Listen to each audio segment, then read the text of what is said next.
Hello and welcome to Stupid Ancient History with Midgley. And Taylor. And again, even though we are wearing our togas, we're not looking at the narrative of the Persians right now. We're going to look at a specific piece of evidence, and today it's going to be the Nabonidus Chronicle. So what is the Nabonidus Chronicle?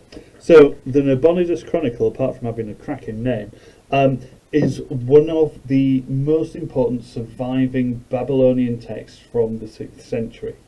It's a little clay tablet that's inscribed with cuneiform, which is the kind of language from this part of the world. At this time it's made with chisel impressions.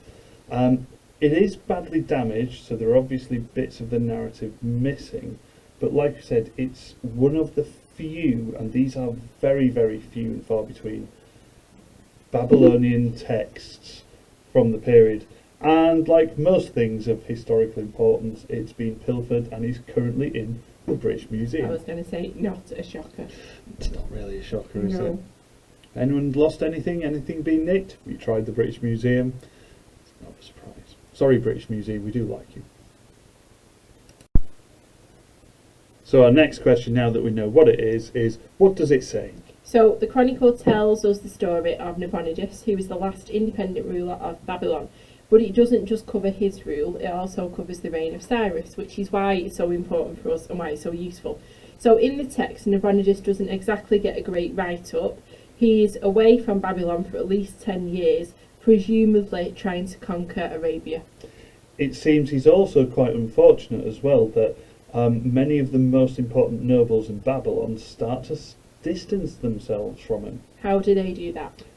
Mostly by not turning up to parties. Well, they're just idiots, aren't they? Well, no, it's a bit of a snub. It's almost, they know he's on his way out. He's not portrayed as a great king. The nobles have got one eye on him and one eye on what's coming next. It's like, So they go into Cyrus's parties. he's not having parties. He's too busy conquering things. But it's almost like they're starting to get a foot out the door. They don't want to go down with the sinking ship. Fair enough. So does it tell us anything else Lots. from that? Lots and lots. It seems definitely from reading the Chronicle that the arrival of Cyrus was not unexpected in Babylon. Certainly if you lived in this part of the world at the time and Cyrus is going around conquering everything, You would know who he was. you'd know who he was, and you'd probably be thinking at some point he's going to come in. Yeah. But it actually makes reference to Cyrus defeating Astyages and conquering the Medes, which is quite some time before he conquers Babylon. If you think about that chronology from him becoming king of Persia, the Medes are the first people on his hit list. It also continues giving details of events in Babylon right up until the end of 539 BC, which is again into the point where Cyrus has taken Babylon, he's conquered Babylon, and he's starting to effectively be the king. So it's very important because it means the Chronicle was written or at least completed during the rule of Cyrus. So it would obviously suggest that there is at least a hint of pro-Cyrus sentiment in it. Yeah, it may be called the Nabonidus Chronicle, but there's Cyrus in there. It's like naming and shaming Nabonidus. Yeah, it's To the make- Nabonidus Chronicle. He's terrible, but look who's not terrible. Yeah, to make Cyrus look better. So, Taylor, why do we care? Well, the Nabonidus Chronicle is one of the few non-Greek, Or non-Persian? yeah, exactly, or non-Persian sources that give us details about Cyrus. So it's most likely that Herodotus would have been aware of its content, and he might have used it to inform his storytelling, either by actually seeing it in person or by just hearing stories about it, or By things like osmosis. that. Yeah. Word gets around and Herodotus writes down words Yeah, that he hears. he is a writer after all. He is. Of words.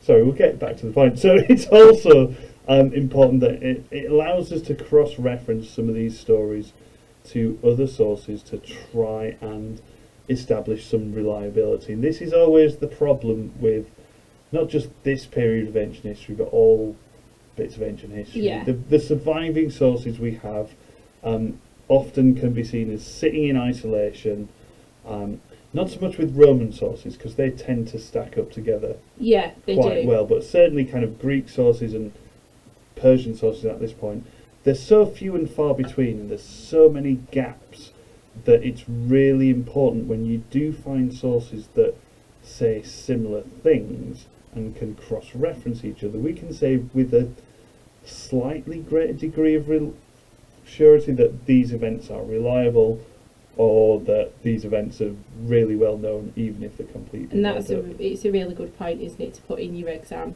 Absolutely. If you're doing your AO3 in your exam, that is a point that you can make that will get you marks. Absolutely. And again, it's another way of saying, yes, this was the case, or no, it was not the case. I mean, it's also very, just aside from the point, it's also very important archaeologically, because like I said, it's one of the few significant sources that actually gives a historical narrative, rather than being one of these kind of logistical sources like the receipt for the red ass and the Cambyses. Considering one of them is a receipt about someone buying a donkey, then it doesn't really take much, does it, to have a more, detailed and useful source to get some information from. But yeah, it's important because it is, like I said, it's Babylonian, which is rare in itself. It's a narrative source, which is again more what you find in the Greek sources, but yeah, it tells us a story, which is nice. So there you have it, a very brief quick look at the Nabonidus Chronicle. Thank you for listening. We hope this has been helpful. Leave us a comment below, and until next time, goodbye. Nabonidus! Why did you do that? I just couldn't resist.